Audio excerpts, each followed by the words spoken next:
here we go, another Wednesday. Thank you guys for tuning in for another Phil John's VIP. Tonight I have a very special guest, a good and longtime friend of mine, Toni Vitale. She is the co-founder of the newly, shall I say, the newly Roosevelt Island Film Festival that will be taking place this June. And she is a phenomenal actress, an incredible producer. She has been working on projects as far as I can remember. Toni and I go way back. I'm going to say maybe a good 13 years. We both used to, I used to work at the network. She used to come to Paul Michael's The Network, and she was one of our grade A monitors there. And she's been doing a lot of sketch comedy. She's worked in television. She's done several film projects. But her strong suit definitely is one of producer. And now that she's taken on this challenge of co-founding, creating the Roosevelt Island Film Festival, I had to get her on the VIP to tell you guys about it, because I'm sure that once she gets, her energy is so crazy, man, and you'll see when she comes on. Once she gets the opportunity to just really explain what's going on, we're going to talk about a little bit about the old days, and we're going to see what she's up to now. And hopefully she will tell us about the projects that will be happening coming up. I'm going to say next week. And I've also been accepted the invitation of being one of the judges for this year's film festival. And so I'm looking forward to it. I think she's on now. Let me see. Let me see. Let me get her on here now. Without further ado, everyone, I'm going to introduce to you, to those who know her, to those who don't know her, I am going to now introduce you to the force to be reckoned with. That is Miss Toni Vitale. Here she comes. It's like a stew. I always say it's like a slow stew, and all of a sudden there's a boil, and just like bam. Yeah. Here she is. I don't know why I do that all the time. I feel like I have half my face though. I need to stand up. No, you're good. You're good. You're good. You look good. Here, let me see. How's that? Oh, that's too low. All right. Well, we'll figure it out. Hi, everyone. What's happening? What is happening? A lot here. Maybe if I sit up a little bit. I just feel like look, I have my shiatsu pillow. Do you know what this is? No. What is this? I'm about to sit on it. Hopefully it's not plugged in. We don't need any electrocutions on live. No, it's a pillow. It's actually I'm putting the volume up. It's a pillow for like massage pillow. It's a massage pillow, but I have like really tight calves. So yeah. I've had this pillow for like, I don't even know, very long time. It's really old, but it still works. So what I did is I put the pillow on my calves, and it's like the most amazing massage. So like I have her. And by the way, for those who don't know, Toni is like, she has a beautiful body, and I mean that in the most respectful way. Oh. She is a fitness instructor, and she's aging backwards. Oh, that's very nice to say, Phil. Definitely. It's hard work though. It's not something that people say it's genetic. It's not genetic in my family. Yeah. My mom is actually my mom is thin, but she hates to work out. I trained her once, and like during the like 2-minute warm up, she's like, "Are we done?" She's very active. She bowls and she shops and she does, a lot of stuff, but training, it's hard work, it's a lot. And I get judged a lot for that reason alone, but a lot of people don't understand it's the work that I put in. It's the discipline. Yeah. It's discipline. It's just hard. So, and it's admirable too, man. Yeah. You look feeling great. I want to go back for a minute. Okay, let's go back. I want to go back because I was just talking about how you and I both were starting at the network, and I remember you as a monitor there. Mm. I took one of our grade A monitors at the network. Um, and I wanted to know, like, tell me about like the very first thing that you booked for you that was like, wow, I can't believe I booked that. Well, it was with an agent, actually. It was with an agent. It was actually Julio. Is that funny, Julio? Remember, you know Julio. Yeah, I know Julio. Yeah. A lot of people say that those seminars, we don't, you meet and greet, you don't Yeah. really get anything, but you do. I've gotten actually, I think 3 agents from those meet and greets. So that was the first thing that I got. I landed an agent. Like I was like, okay. I met them and I think it was like 2 or 3 days later, they called me in and we had an official interview, and Mhm. then took me on. So, and that happened actually, I think 2 times with the network, and then one other time. I have to say that one thing that I admire about you is your ability to kind of like take a knockout and then jump back out and still continue to like, you're like a train that just keeps moving and keeps going. And it seems like you keep reinventing and recreating. If this doesn't work, I have something else. And it's like your energy, it just keeps going and going and going. Where does that come from? Where do you pull from? I think it's it's 2 things. It's this thing with myself that I have that's like I can't live without it. I just can't. Like every time I stop and I like continue my life and like I work a job, or I just have this loss feeling, this like Yeah. empty, like it's unbearable. It's just like, and I can't think of any job that really relates to this, like that will fulfill that for me. And then there's those times when I'm, not doing anything and I see others succeeding. And I ask myself, is there something you could have done more to succeed and that you didn't do? Yeah. And that drives me then, because it's like, well, actually there is, and so that's why I keep reinventing myself, because I think to myself, like, maybe there's something about me that I can change or discover and transform that might get me more work, or you know have the those people, the casting directors, and all the people in the film business, like, see a different version of me, because Mhm. right now they have this one way that they see. And then I talk about this a lot, because it was when I looked from the outside in, I was like, that is exactly what I see too. Like what they're casting me in and what they're calling me in for is exactly what I see. So is that who you really are, or is that just, you know, I mean, because if it's really who you are, that then you should stay that. Because, Yeah. Yeah. well, we can, I'll discuss it. It's the tough Italian, the hardcore, Spitfire Italian. And like, a couple of years ago, I was that. I was that for so many years. It was very hard. I was very Yeah. angry. Like, I had this like energy that just was like, and I always dressed very sexy, and like it was just very, over the top. It was just too much. And like, but I did a lot of self discoveries with myself, and I realized that, that really isn't who I am. That was a part of me, because maybe this world is really cold, and like in the city is like hard to be around, and actors and in the business is just tough to be around, period. So it made me like, I don't want to say like, angry, but it made me like shut down. And Yeah. then, I Yeah. didn't want to like show the real me, because it's like, why would I want to show this to these people, to this. But at some point, I started to get a lot of heartache, because I was like, and I am a very truly sensitive person. And like, I think I started to do this like journey of looking within, but then lockdown, I swear, Yeah.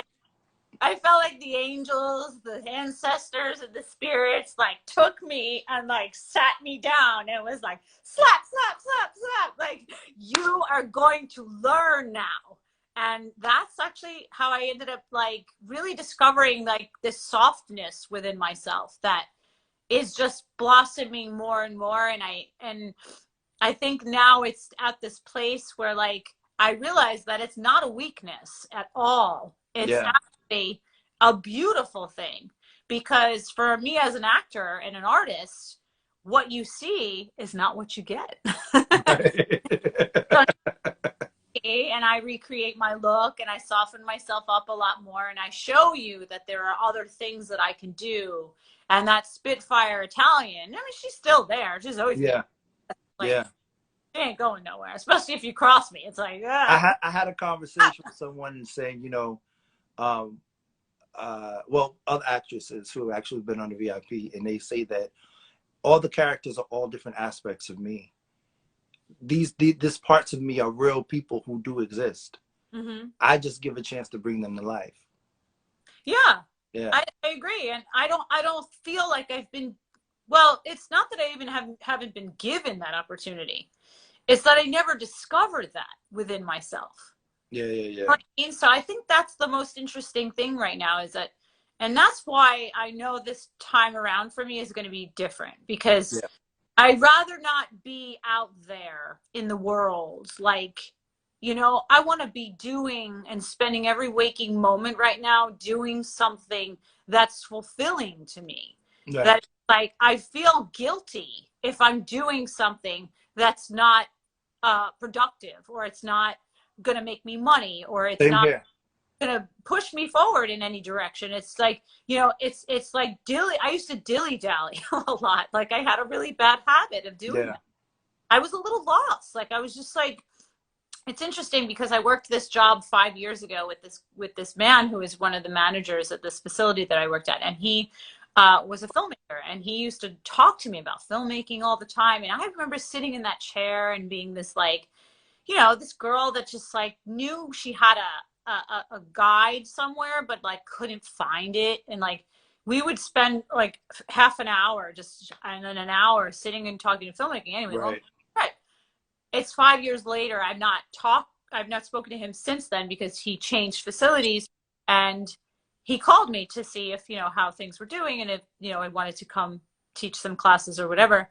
But I find it interesting that 5 years later, I own a film festival. And I was like, look at that girl. We were just talking about that. But before we go there, I gotta ask this one question. Sure. What was it like, the transition from actress to producer for you and actually being in total control of making things happen? Well, it was more like, it got to this point where I said, I'm going to give myself 2 years to study, to train myself, to, really push this business. And I did. I got an agent. I took classes. Like I was in classes like twice a week. I did a Meisner class, audition class religiously, like for a year and a half. Like I just kept going and going. But nothing happened. And it was just frustrating. So I said, you know what, at this point forward, I'm going to just take matters in my own hands because I can't be doing this. By the time I wait for something to happen, it's like, I don't want people to be, I don't want to be on anyone else's clock. I want to be on my clock. I want to be able to. So that's when I started to, produce and direct my own projects. And I did one project, at the time it was like, I thought it was this really great project. And it was a great acting experience and directing because I was literally going from actor, director. I produced the whole thing and, I did so much for it. It didn't come out as good as I would have anticipated because I didn't have enough knowledge about a lot of things in the business. And then I did a second film and that same thing. I didn't have enough knowledge, but I find it interesting that instead of working projects and putting my money into projects, I decided to just take a back seat and watch other people work.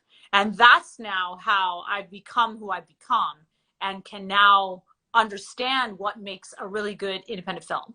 So, and then of course, watching others work, watching their films, watching other people, produce their projects. And so that role of a student, it never ends.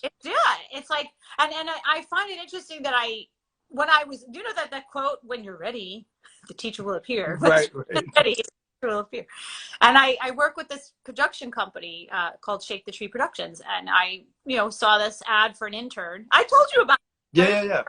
And I was like, tell the people, they don't know. Like there's something, like there's, it's like, I don't exactly know, like, where this is going to take me, and I know I'm not making any money, but I just feel like this is something. And it turns out that these two people, Toni and Lou, and I love them. They own the company and they're just such really good people.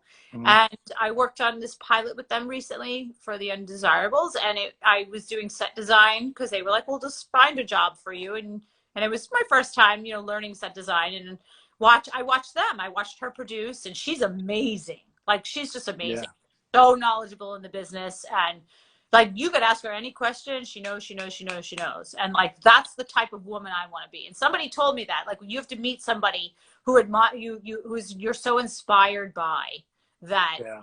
And that's like her to me, because she's really, and then Lou's Martini Jr. He's been in the business for a really long time. So watching all that is what made me say, you know what, acting is never going to pay the bills. It's just not for me. It will. I mean, I'll work, but I'm not going to I don't want to just be an actor anymore. Yeah. Like, Yeah.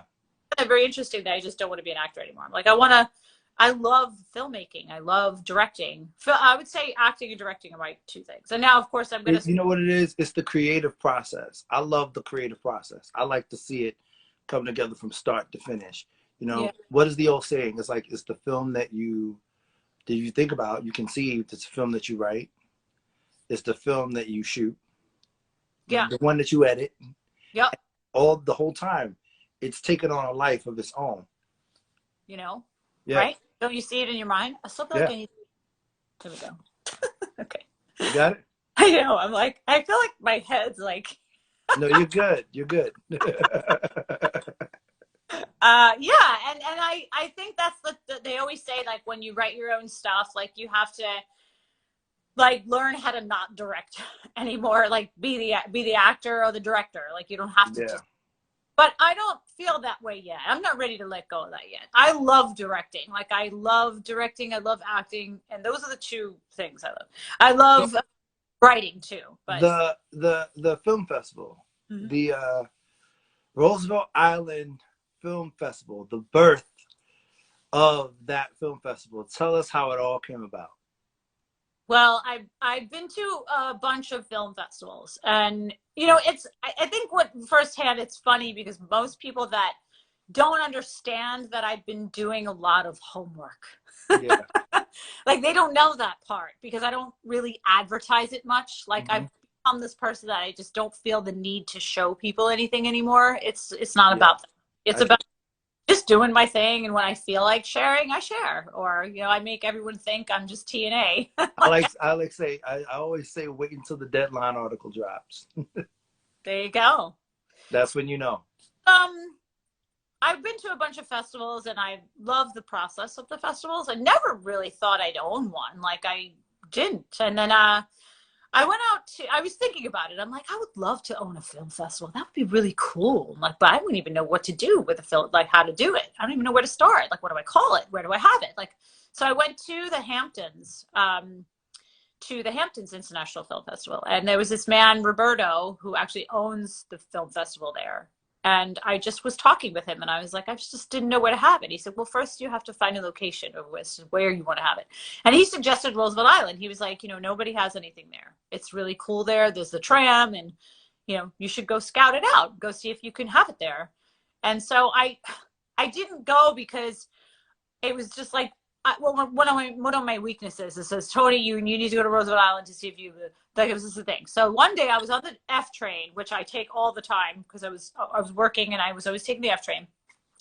And I told myself that I was going to go to Roosevelt Island. So the next day I'm on the train, and I forgot, of course, as usual.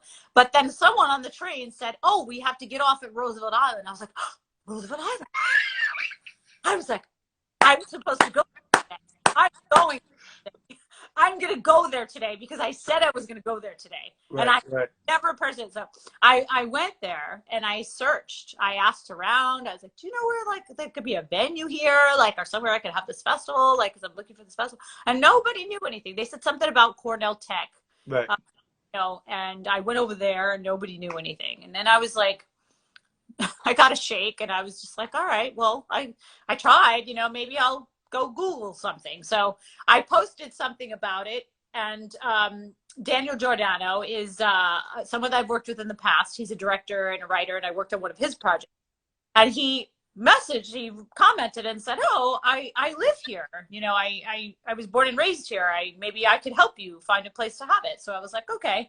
So him and I started to just do a little bit of work together, and then he was doing more work. And then, and he's like, well, you know what I really would prefer to be a founder if that's okay. And like, I could help you. And I was like, yeah, why not? Like, let's be founders. Like, it's, and then it just turned out to be that he was doing so much work. He's like, well, I want to be part owner. And I was like, well, I can't do this all on my own. Right, right. Ropes, you're learning the ropes. I have certain creativity. You have certain creativity. You have technical stuff. I have, whatever. And like, maybe we can work this. So, and it's a little bit of a challenge. I'm not going to lie, because we're both bosses. And, when you have two chiefs and no Indians.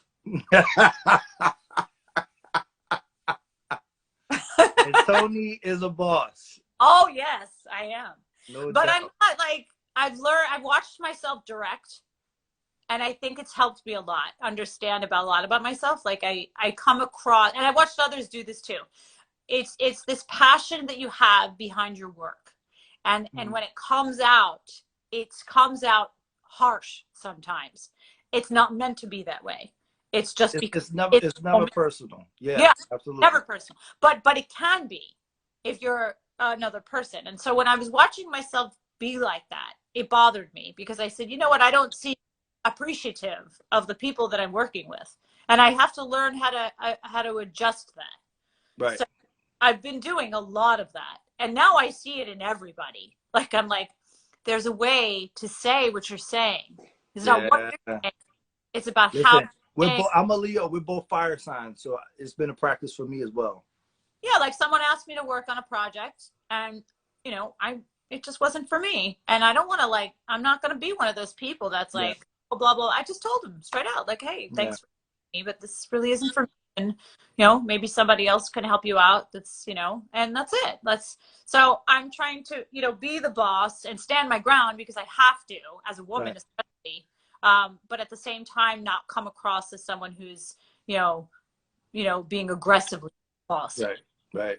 And off-putting. Yeah. In some ways. So what are we to expect? And I wanted to say thank you again, publicly. I said it earlier, but for inviting me to be one of the judges of this festival. But what should we expect coming into the next couple of weeks? What should you expect? Well, a first-year festival is a little hard, because like, you have to look for quality films. It's just impeccable, because the first year is what's going to follow. So there's filmmakers, all types of stages of filmmakers. And I appreciate all filmmakers. Hey, if you're making a film, you're making a film. But where do you really want this film to go? And, submission fees are expensive. They're, submitting to festivals all around the world. And then you're getting your hopes up and hoping that you would get accepted into these film festivals. And it doesn't, yes, you need to put money behind your project. It's true. But you can be creative enough with a small budget. Have to learn what it is to do and how to do it. So we have a bunch of comedy films. We have a bunch of films that women directors have done. Women filmmakers, female filmmakers, and then we have foreign films, which I'm a really big fan of in festivals. And we have some features that are really cool. And, I tried to choose, there's a lot of things that go into making a film. The story is one of them. Like, there has to be a story there. It can't just be, and you have to have different camera angles. You have to have, you can't just have straightforward angles, because that gets kind of boring. Sound. I will say it like 800,000 times. If you're going to put your money, or you have somebody, it's sound. You cannot use sound from a camera. It's just not doable. And music. I call it one of the vital organs of a film. Your sound mixing, your lighting, your cinematography, like that. Acting is just like the icing on the cake. Everything else has to be in place. Yeah, my acting is really important, though. Yeah. Because, like, I'm watching films, and, like, if the acting isn't there, I just can't watch it. But that's me, because I'm an actor too. Some people wouldn't even know the difference, but I know the difference. I know, you know, authentic acting and like believable acting. It's also the editing. It's how the film is cut. It's like Yeah, funny moments that you filmed and you got all the things that you filmed, but how did we paste that together for the eye to see? yeah, You know, so it's been an interesting process because, you know, I understand like how people, you know, put their time and energy into filmmaking, and it is hard to say no to some films, you know, yeah, but we have to, that's how the, you know, and then it's passed on to the judges. So that's why we pass on films to you. Sometimes we're, you know, we judge them and then we say, okay, this is what we have, and everybody, you know, gives their ratings, and then we go from there, and then we say who's so. absolutely. So a lot of people, you know, think it's like it's me, but it's not me. It's like yeah, I see the films and I watch the films and I have my opinions on them, but it's not me. I don't make the decisions, you know. Uh, How could filmmakers watching this, if they wanted to get in contact with you, like what would be the best way to uh reach out and say, hey, listen, I would like to eventually get my film into one of your festivals. Like, how would I be able to do that? email Roosevelt Island Film Festival at gmail.com.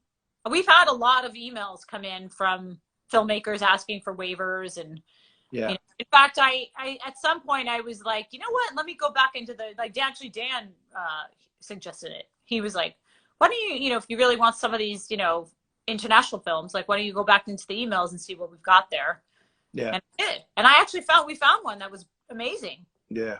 You know, it's called Staring at the Sea. It's a really great film. You know, it's a feature, and it's from Spain, and it's great. So I'm like, yeah, but you know, but if you watch it, you'll see how they, you know, put the funds into it, and So it's like, do we have to buy tickets to come to the festival, or like yeah, we're how?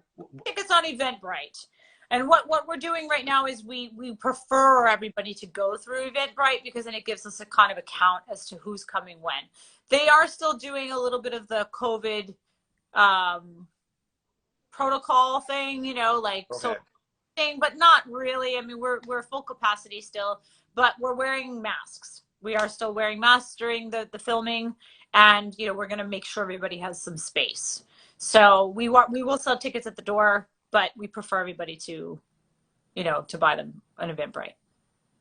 okay. And will there any films will be virtual? Will No, they? They'll all be at. Okay, got you. I mean, we were thinking about it, but it's like, why do that? You know, Right. I waited because I was like, I just cannot have this festival virtual. It's my first festival. It's Dan's first festival too. Like, we can't both have this festival virtual, and we were both Right.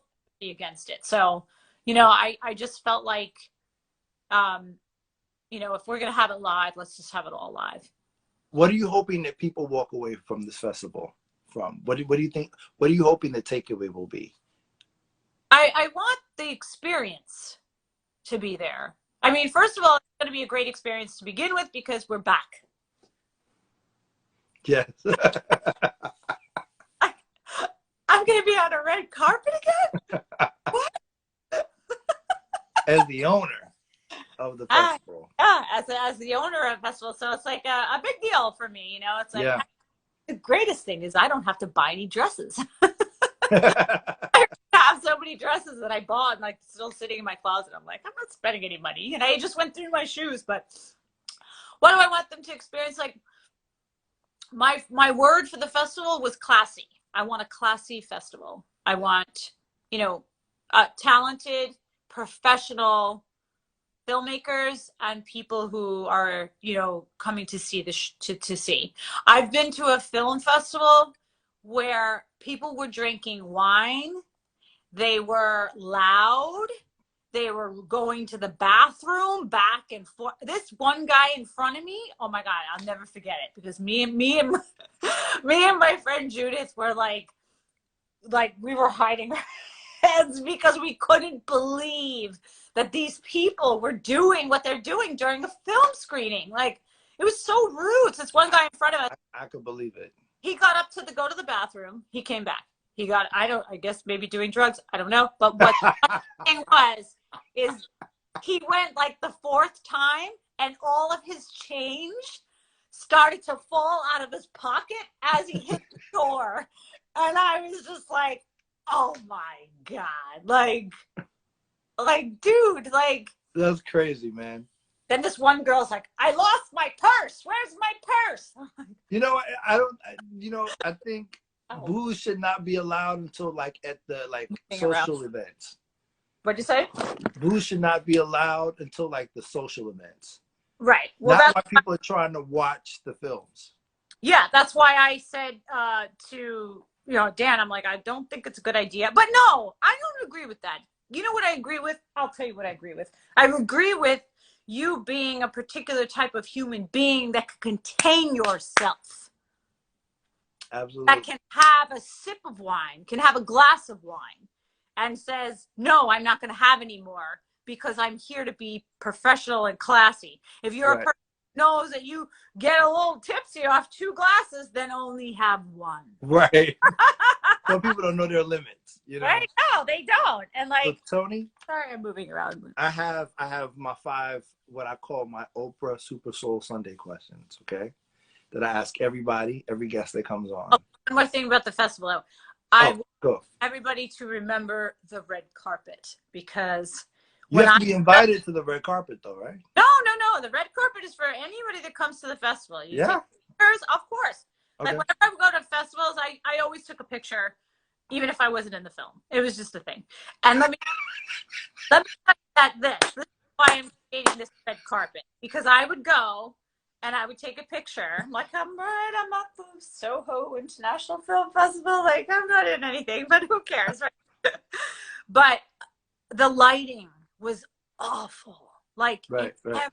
like me and my friend, like I hated going up there a million times, but it was only because like I could not, like I can't use any of these pictures. They were terrible. So the thing I'm creating is some really nice lighting and a really pretty festival, red carpet festival. Red carpet backdrop, and we have the step and repeat. So okay, so that's good to know. No, that's important, because I've been into some dark.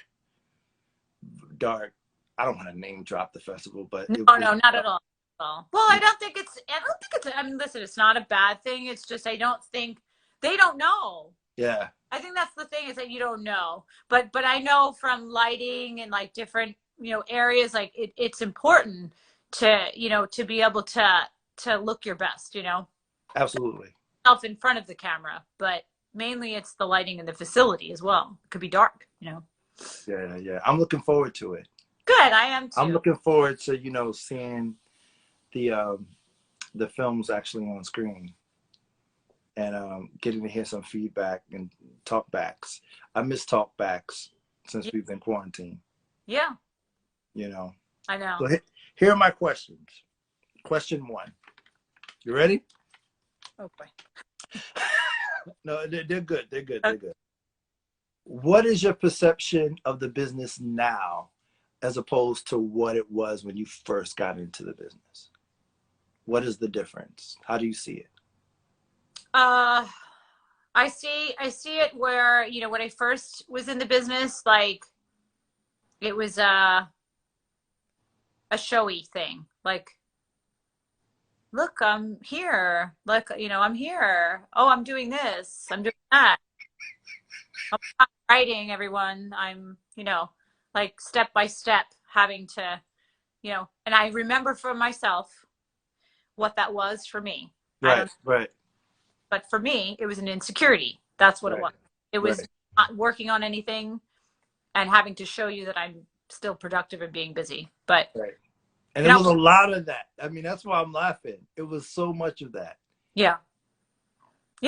And I think just, from up until then till now, but remember, it's a lot of work that I've done with myself to get to where I am now.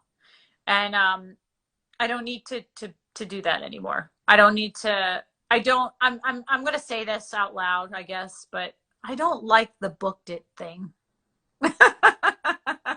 I just don't like it. I don't like it. I don't feel the need to say that. And, there's this one girl that I admire, and she's working always in independent films, and she never posts anything about that she cast it, that she booked it, that she never does. She just shows you when she does it.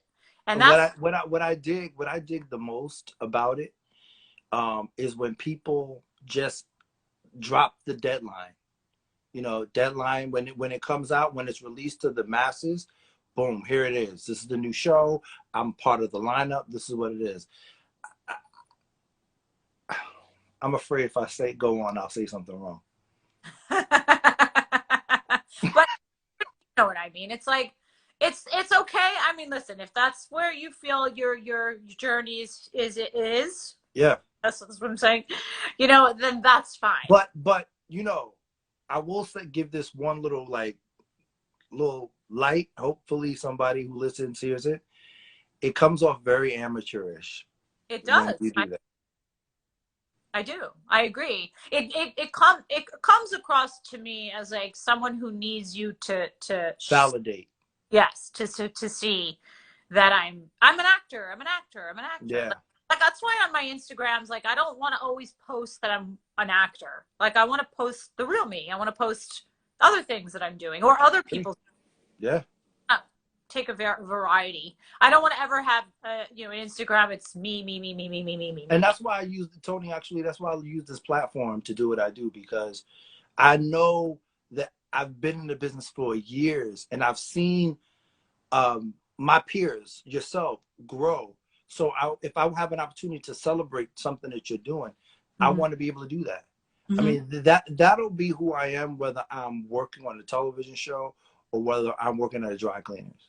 It's just what I want to do, because I love to be connected and stay connected to creative people. And I think celebrate their part is that people like you and I, we have a heart. We have this thing that, and sometimes we just don't understand. Right? It's like, I don't understand, but we keep going. Yeah. All right. Question number 2. What advice would you give your 19-year-old self? I don't. Love yourself, actually, is what I would say. Love yourself. Learn how to love yourself. Because when you don't love yourself, you seek love in other places. Yeah.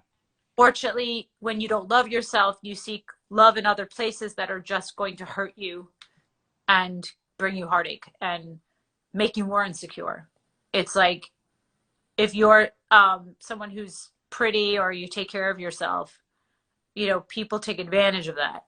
Or I should say guys also take advantage of that. And like if you're not secure with yourself, like the way that the uncomfortableness, the way they treat you, and it's not about you, it's about them. But the uncomfortableness that they treat you. It's funny because I was thinking about that. Like I always felt like I wasn't liked very much when I was younger, because I had girls that were kind of mean to me, and like, you know, guys who just were never really paid attention to anything that I said, and they kind of like treated me a certain way. And I felt very lost. I felt very lost and very insecure. And it really did a number on me throughout my life. And now I feel like that same question that you're asking me, and looking back at that age, it's like, I wish back then I would have understood to love myself more. Yeah, definitely. I get that. So what feeds your spirit? What feeds my spirit? Being an artist, of course, owning my energy, being a really positive person, being laughing a lot, like bringing laughter to my world. Like I laugh by myself. I crack myself up.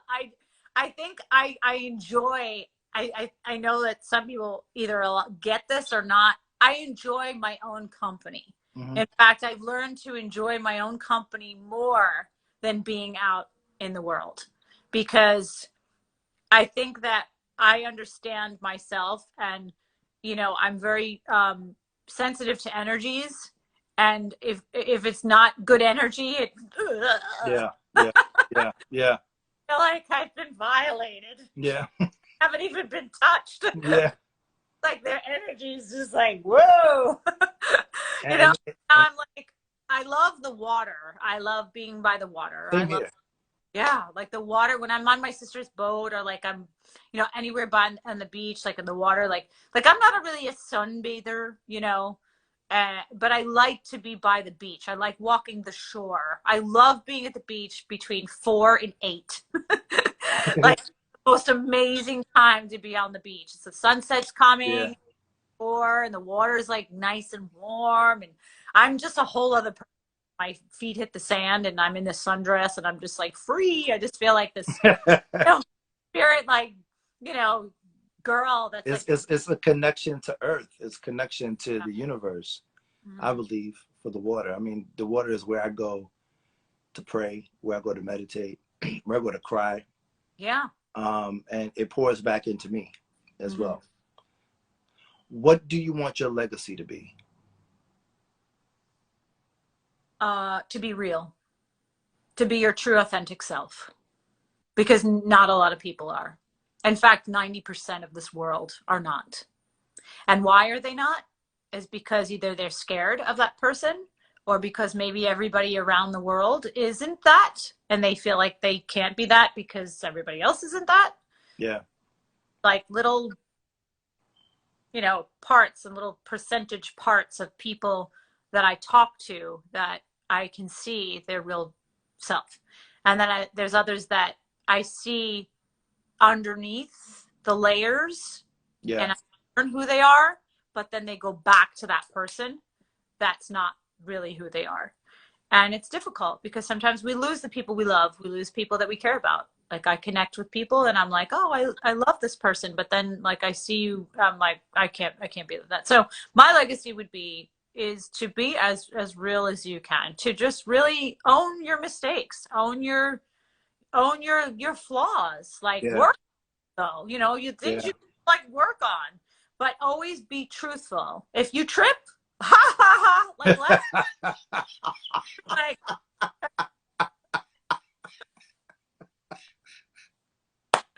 like you know, or something happens, like you say someone's name wrong, or you know, Right. Right. Right. like look, I didn't do And that. there were people who will like leave and freak out about, oh my God, I can't believe I got their name wrong. Oh God, I wonder what they think. Oh my God. Yeah. Or like just like people who are like don't not respond either. That bothers me. So it's Yeah. like, listen, I mean, if you're on Facebook or something and somebody's like messaging the hey baby, like listen, let's just let the world know now. I do not respond to that shit.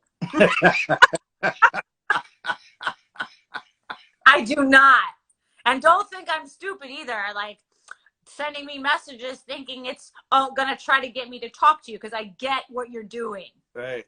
I gotta give it to But I respond to somebody who will say, you know, or give me a compliment.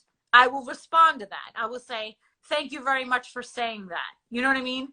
right, And right. or if somebody calls me and I don't want to talk to them, I'm not really interested in talking to them, I will either text them back or somehow respond back and just say thanks for reaching out. You know, Right. because that happened to me a couple of times. I've reached out to people that you know I hadn't spoken to in a long time, and I no phone call back. It's like, well, you again. You know, you know, yeah. Got it. So Last question. What are you grateful for? I'm grateful for my life. You know, um, I'm grateful. COVID, you know, especially I mean, I had COVID back in November, and Mm. it wasn't. I didn't tell anybody because I didn't need to. You know, I wasn't one of those people. I have Yeah. COVID. Like I had it. I had it Oh for. my God, pray for me.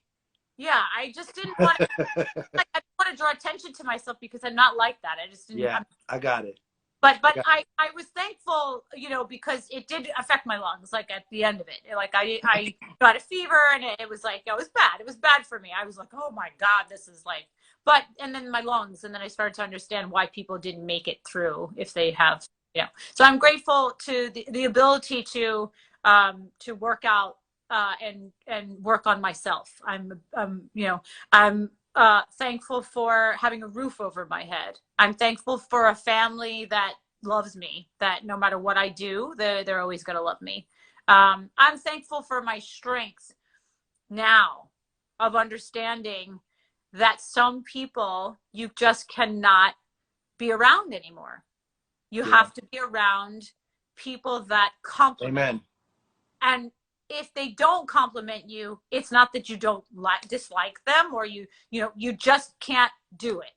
And journey that you're headed around, there are going to be people that either try to bring you down or uplift you, or just not do anything at all.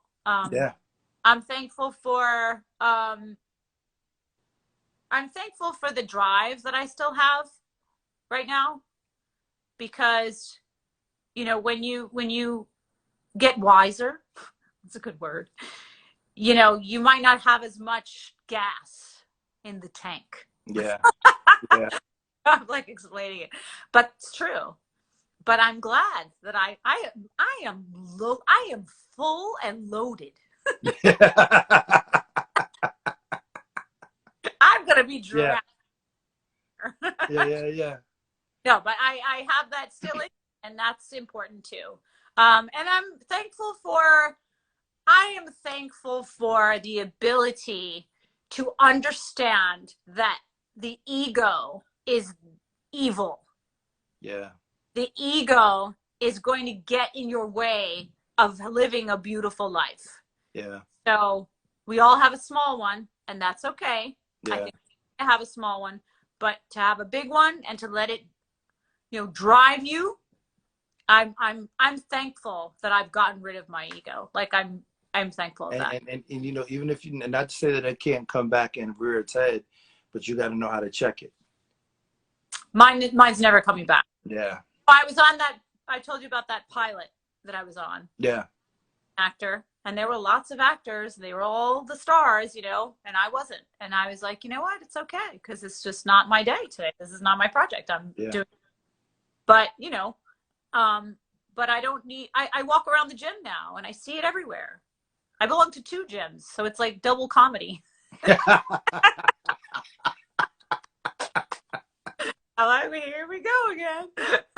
But no, Toni. Yeah. I'm sorry. Go finish it. Oh no, but it's the ego that And listen, it's not a bad thing, because it's a known thing in this world. Yeah. But have the opportunity to murder it and to dismiss it, like do the work to do so, because I can tell you that it's better without it. Because I also think that the ego has a way of putting you in competition with people who are not in competition with you, right? So I remember, I think it was Oprah, where she said that that as long as you're focusing on your own lane, right, and you're running in your own lane, you'll always be clear because you're ahead. The minute you look back to your left or to your right, you'll slow down because you're too worried. You're looking back to seeing how close the other guy is behind you. Your job is to just stay focused on your lane, and then you won't slow up. You'll gain momentum. You'll get to where you're going. That's one your path. Theories right now is that the time and energy that we have in this lifetime, we're going to spend worrying about what other people think, when as time travels and goes on, those people are not even going to be existent in our life. Yeah. Why should I worry about that? I want to worry about me. I want to work on my goals. I want to work on what I look like. And when I look in the mirror, it's not for anybody else. It's for me. Right. It's for me. I did the best that I could do. Yeah. Right. Thank you, Toni. Thank you. I appreciate you. Thank you for taking the time out to do this. I hope and I pray that all good things come to you. And I'm looking forward to the festival, because I know it's going to be dope. I still got some more films to look at, I know. But what is the start date for the festival? June 25th, Friday, Saturday, and 27th, Sunday. The 25th at night, so it's just we're having an opening party at 5 o'clock, and then a red carpet ceremony at 6:30. So the 25th to the 27th. Yep. Got it. Yep. Got it. And go to RooseveltIslandFilmFestival.com. RooseveltIslandFilmFestival.com, and then Roosevelt Island Film Festival at Gmail if you guys want to contact us. And then we have, Instagram. If you even go on Instagram or Facebook or any of those social medias, you'll find us there. Awesome. Thank you, Miss Vitale. Oh, and don't forget Toni Vitale Productions, because that's there too. Toni Vitale Production. Well, that's the mothership. Yes. That's the two companies that I have right now that I'm juggling. But then there's also me, Toni Vitale, and I'm the middle of the sandwich. Yeah. I know there's going to be more good things to come. This is just the beginning. I wish you as well. Thank you. Because you did a big move too, and I think that you deserve to be where you need to be. So thank you. I appreciate that. And I thank you for always reminding me of that. Yes. Definitely. Because it's very easy to forget. Yeah. Your wake-up call alarm all the time. Yeah. Thank you. All right, Toni. Thank you. Welcome. I appreciate it. We'll be in touch. Everyone. We'll be talking. See you at the Roosevelt Island Film Festival, June 25th to the 27th. That's right. Bye, everyone.